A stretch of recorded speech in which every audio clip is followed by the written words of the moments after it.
You know, I asked that question. It doesn't look like as if it is only in Nigeria we're fighting corruption. We're making it look like corruption is a Nigerian thing. Every other country in Europe, in America, everywhere, they fight corruption. But ours has always been, you know, in the media, and as you put it, the bubble bursts, and we don't get to see anything thereafter. Yeah. How can we sustain this supposed fight without making this hue and cry about a fight going on? Let's look at it from the angle of the former petroleum minister, Desiani. Now, there was a lot of hue and cry. She's been detained. She's going to be charged to court tomorrow. She's stolen. She wanted to buy property worth 13 point something billion. Anybody knows that once you get over 10,000 pounds, I mean, you are pushing so much cash, or you are paying for something that's 10,000 pounds and above. I mean, the banking system is on the alert that there's some funny money moving around. And then you say somebody who wants to buy property worth 13 point something or whatever, some ridiculous amount of money. And then the press was awash. Oh, she's going to be detained. She's going to be... And then, funny enough, she comes out with her rejoinder, and it is totally downplayed, which is, oh, I've not been detained. I've not been arrested. What have they done? All they did was, okay, we suspect that, I mean, this person is involved in money laundering activities. She was invited, questioned, and what they seized, they had to go to court to get an order to retain what was seized. And then the matter was adjourned till next year, I think. Now, they are going on with their investigations, but everything has quietened down. It is never like that in Nigeria. Now, the same press that was shouting that, oh, nobody is talking, nobody is ready to investigate, nobody is even ready to report, to cross-check our own press statement to see whether all she said that, oh, this property that they said is mine, I bought, was bought long before I even graduated. Was bought by... Now, that is the problem we have in this country. We always thrive on sensational news items, bad news, news that is not newsworthy.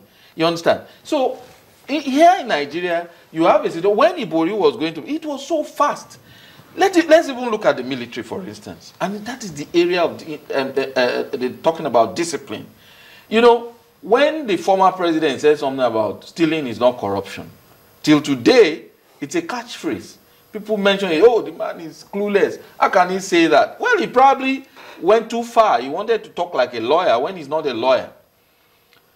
I mean, what he said, right, in context, was wrong, given the surrounding circumstances under which he was answering that question.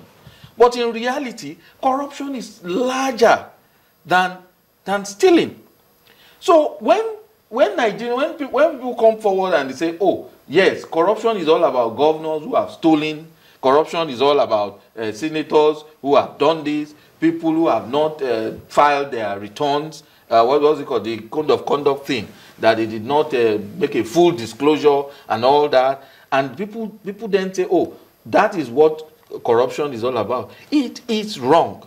Corruption is so pervasive in Nigeria, civil service particularly. I mean, let me give you an instance of the kind of... Sorry, let me just give you an instance. This is practical, and I like practicalizing things like this. For instance, you have a senior civil servant who was billed to attend a seminar or a conference, and the state or federal government is paying for it, right? There was one that happened recently, that the Police Service Commission or something like a very big one. Nothing as, oh, just refund the money and go away, see no more. These are men who are supposed to be in charge of the police affairs. Now, this civil servant does not attend, details another person to attend. The person's name, the person is issued with a certificate of attendance that bears that person's name. And in order to retire this thing and get refunded with the money that was used to attend, the senior person will make a photocopy, blot out the name of that person, and then type his or her own name on it and use it to claim money. I can tell you that, I mean, that for instance is corruption. You are stealing, you are making a representation that is outrightly false. Now, that happens every day. It's like everybody, they pass it on from one generation, oh, this is how you make quick money. But nobody talks about that. It is not, like you said, we are giving a representation to the whole world that corruption is an industry in Nigeria of its own. That is just side by side with the petroleum industry. Too bad. Well, I've just been listening to, you said that we seem to, or the media seems to blow things, or is it I didn't quite get who you are accusing.